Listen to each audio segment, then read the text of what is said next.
Welcome to news Adda. PF ఖాతాదారులకు ఒక శుభవార్త.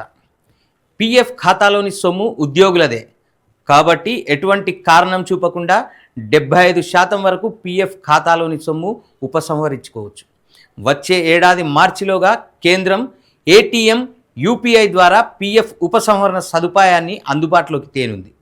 ఈపీఎఫ్ చందాదారులు పిఎఫ్ నిధుల ఉపసంహరణ ప్రక్రియను సులభతరం చేసేందుకు కేంద్ర ప్రభుత్వం సన్నాహాలు చేస్తోంది.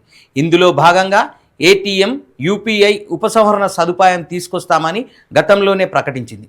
ఈ మేరకు వచ్చే ఏడాది మార్చిలోగా కేంద్రం ఏటీఎం, యూపీఐ ద్వారా పిఎఫ్ ఉపసంహరణ సదుపాయాన్ని అందుబాటులోకి తెస్తామని కేంద్ర కార్మిక శాఖ మంత్రి మన్సుఖ్ మాండవీయ వెల్లడించారు. తాజాగా ఒక ఆంగ్ల ఛానల్కు ఇచ్చిన ఇంటర్వ్యూలో ఈ అంశంపై ఆయన మరోసారి స్పందించారు. పిఎఫ్ సొమ్ము ఉద్యోగులదేనని, ఈ మొత్తాన్ని ఉపసంహరించుకునే ప్రక్రియను సులభతరం చేయాలని చూస్తున్నామని అన్నారు. ఎటువంటి కారణం చూపకుండా 75% వరకు పిఎఫ్ను ఉపసంహరించుకోవచ్చని స్పష్టం చేశారు.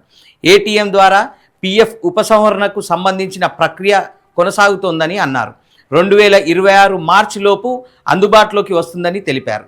ఇప్పుడున్న ప్రక్రియలో ఈపీఎఫ్ ఖాతాలో ఉన్న సొమ్మును ఉపసంహరించుకోవడానికి ఉద్యోగులు ఎన్నో పత్రాలు సమర్పించవలసి వస్తుంది. కొత్త విధానం అమల్లోకి వస్తే పిఎఫ్ ఖాతాను బ్యాంకు ఖాతాకు అనుసంధానం చేయడం ద్వారా డెబిట్ కార్డుతో ఏటీఎంలో ఉపసంహరించుకునే సదుపాయం అందుబాటులోకి వస్తుందన్నమాట.